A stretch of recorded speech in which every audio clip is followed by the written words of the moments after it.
What's the most insane coincidence you've experienced? Here before the comments are filled with, "Nah, that's not real, that didn't happen." I'm just reading what's on the thread, man. Cut me some slack. I was once mugged by 4 guys on one of the main shopping streets of Nairobi, Kenya. One of the guys had me in a chokehold, and just before I was about to pass out, they dropped me and ran. At the time, I didn't know why. 12 months later, sitting on a beach on an island in Thailand, I meet a British couple who did business in Kenya, and we start to talk about how dangerous it was getting for foreigners. They described an incident the year before of turning a corner and seeing a white guy being mugged and a shopkeeper who rescued him by hitting one of them over the head with a bat. They were in the street on the same day at the exact same time I was there. It was me who they witnessed being mugged. What are the odds of randomly meeting up on a beach in Thailand a year later? I live in Australia, and I have for almost my whole life, but I was born in Dubai. Every weekend in Dubai, my mom would take me to the Hilton Beach Club and sit me in front of the pastry chef and eat. We moved away from Dubai really early on, so I don't even remember much. Fast forward to 17 years of age, a new kid at school had just moved from a nearby town. We became friends, and we both loved cricket, and we practiced a lot together. My dad and I were giving him a lift home after we were practicing, and Dad asks, "Where were you born?" And he says, "Dubai." And the conversation continues, and I say I was too, etc. Then he says, "My parents used to be the pastry chefs at the Hilton Beach Club." And this blew me away. Here we were, 16 years later, halfway across the world, and every weekend I sat in front of his parents and ate what they made for me. To this day, I still get goosebumps thinking about it. I mean, what are the chances? A few years ago, I got into a cab heading out for the evening in downtown Toronto. Shortly after being dropped off, I realized I left my phone in the cab. I tried calling it with no luck. I called the cab company, but because I had flagged the cab and paid cash, they had no real way of knowing which cab I was in. I figured the phone was as good as done and went about my night. Many hours later, and having moved around the city quite a bit, I am ready to call it a night. So, flag another cab. Sitting in the back seat, I start to think the driver looks familiar and realize that I'm in the same cab I took earlier. He hasn't found a phone, but I start looking anyways, and sure enough, there it is, jammed in the seat. Me and my flip phone were happily reunited, only for me to put it in a washing machine 2 days later. Wop, wop, wop, wop. I have a similar story. I was going to a My Chemical Romance and Blink-182 concert back in college. I went with a couple of friends, and we got a hotel nearby Jiffy Lube Live in order to get plastered. I got some Wendy's on the way to the concert to eat in the parking lot beforehand, but left it in the taxi. I was drunkenly devastated. After the concert, we hail a cab and I get in, feel a brown paper bag at my feet, and look down. That beautiful ginger on the bag was smiling up at my inebriated eyes as if to say, "I knew you'd come back." An American friend of mine by the name of Tom took his family on vacation to check out Antarctica. He met an Australian guy named Paul on Christmas Day in Antarctica. They didn't exchange contact info. A year later, Christmas Day, they take their vacation to Machu Picchu. He's looking down at a map when he hears, "Hey Tom, how the heck are ya?" It was Paul, taking his family on their annual trip as well. Never could explain this payphone incident. Saturday night out with friends. We decided to call my friend Al to see if he wants to join us. This was in England long before mobile phones, so we had to use one of the iconic red phone booths. Someone was already using it, so we had to wait a few minutes. Guy leaves and we cram in the booth. Now, in those days, in order to make a call, you would first get a dial tone, then call the number. When the person answered, you would hear a bunch of beeps, at which point you insert the coins. So I pick up the phone, but hear no dial tone.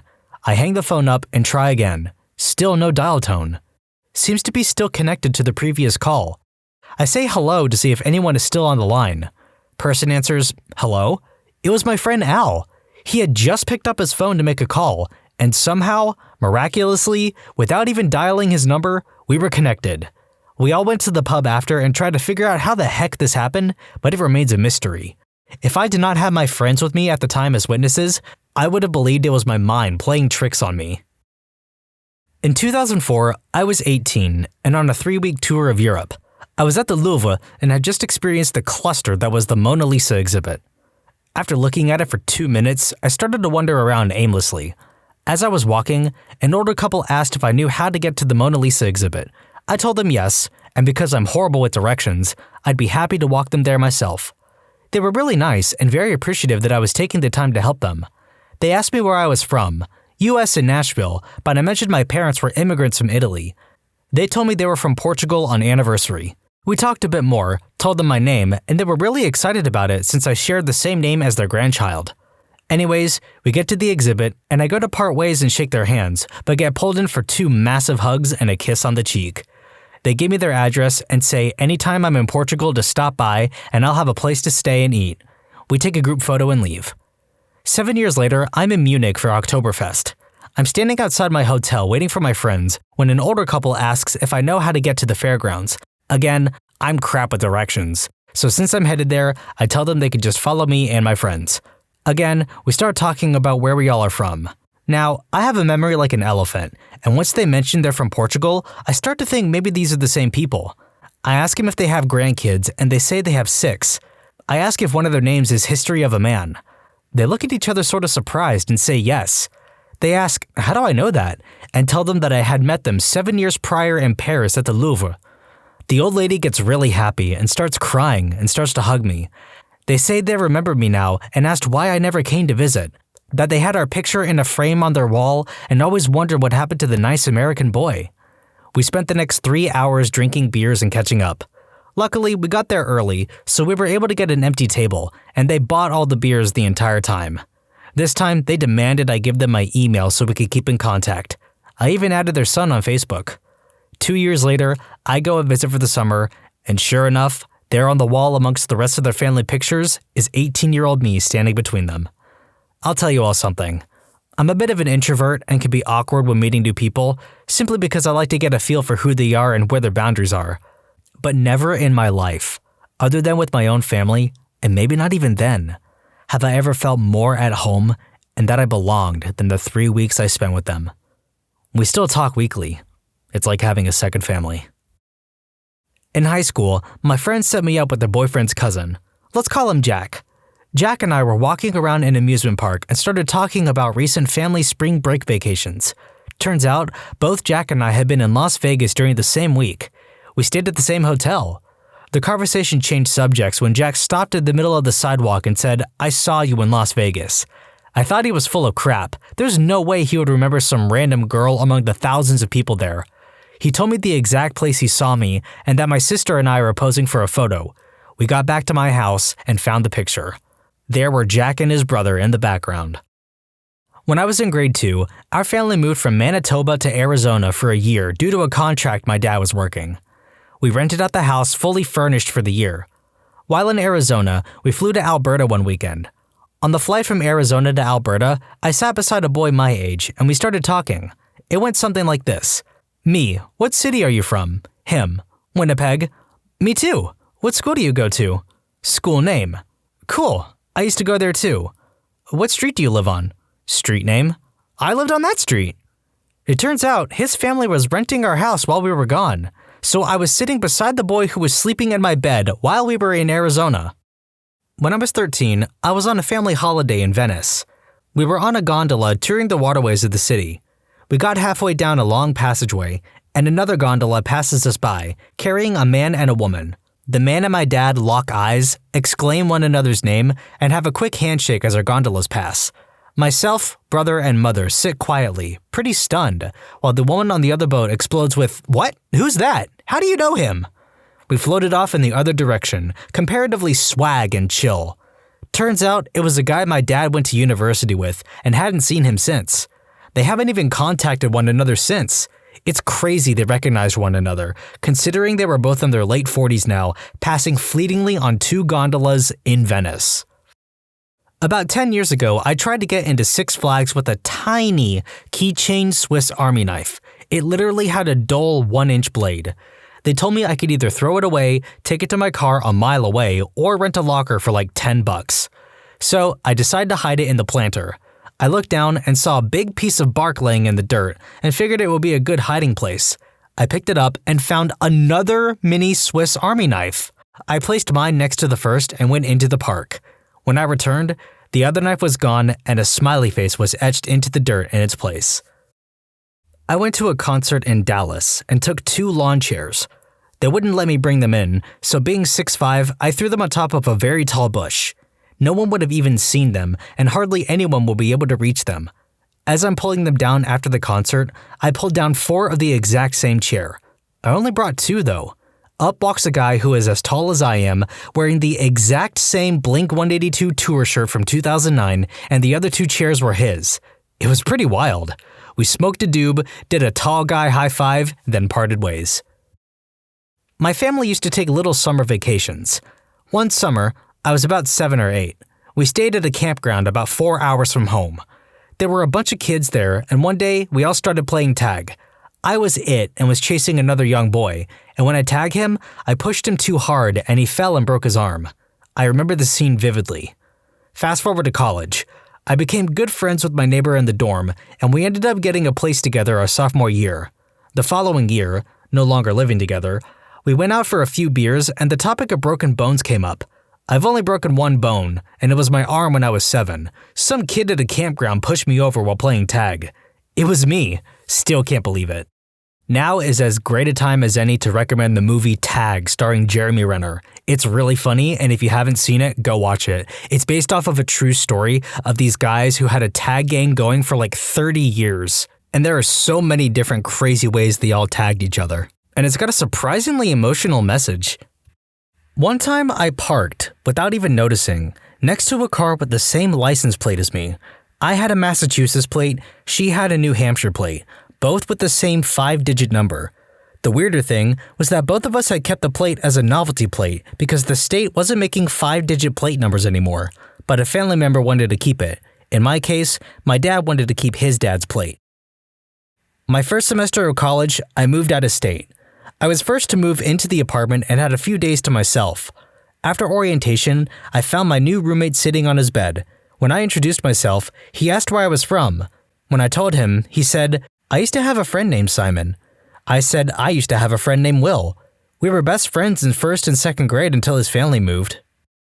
When I was in high school, I was aimlessly playing around our library one day. Like any large public high school, our library had literally thousands of books quietly tucked away in shelves and rarely, if ever, touched. That day, I pulled a book at random from a shelf in the back and sat down to read it. After opening it, a slip of paper fell out, and I quickly recognized the dashed 10 digits written on it as a phone number. I hastily read the number, and it was my older sister's number, who had graduated my high school years earlier. Someone wrote her number and tucked it away into a random book in the back until I found it years later. My great-grandmother fainted when my mother told her she was getting married to my dad because my great-grandmother had gotten engaged to a guy with the same name as my dad, and both men had been stationed at the same fort.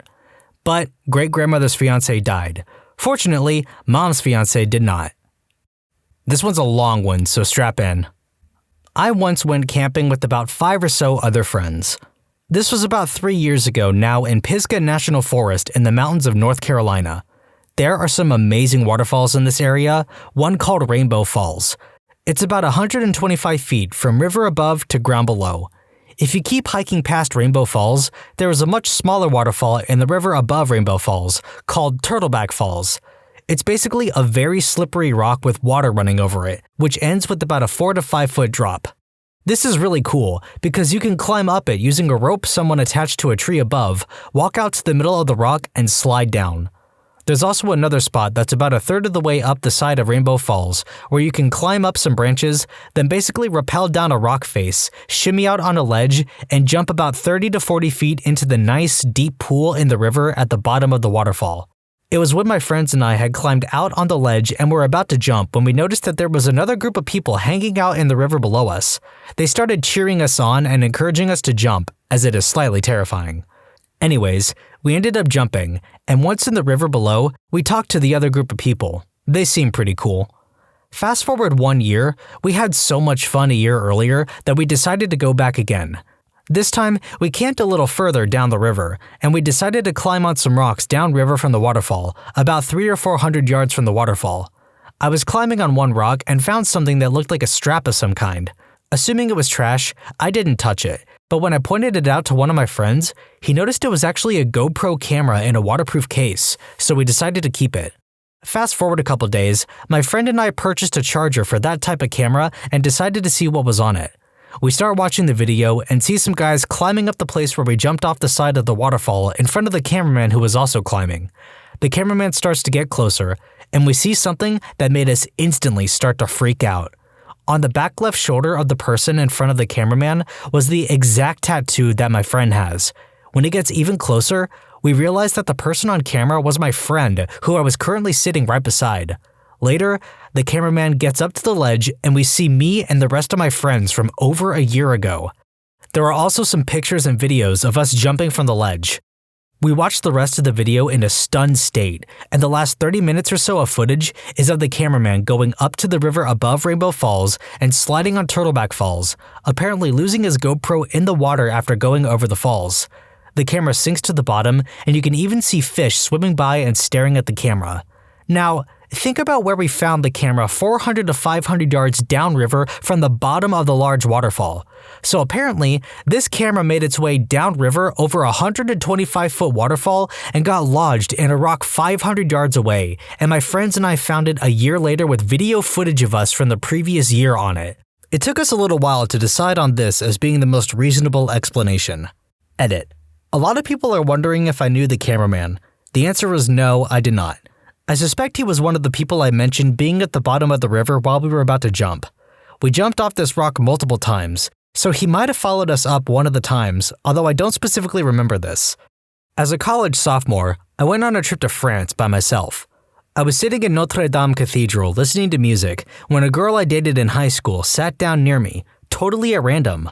We were both speechless when we saw one another there, out of the blue, in a foreign country within a vast cathedral. All while Quasimodo looked down sadly, knowing his only love forever out of reach. This coincidence is straight up sorcery. Was kayaking with my family along a river, when I thought I would pull a fast one on my brother. So I yell, "Hey look, a bald eagle," to my brother so I can do the whole "made you look" game, but to my surprise, he goes, "Cool." At this point, I think he's just messing with me, so I can't say the whole "made you look" thing. So then I look up, and a bald eagle swoops down, catches a fish, and flies to the other side of the river. One of the most magical coincidences ever.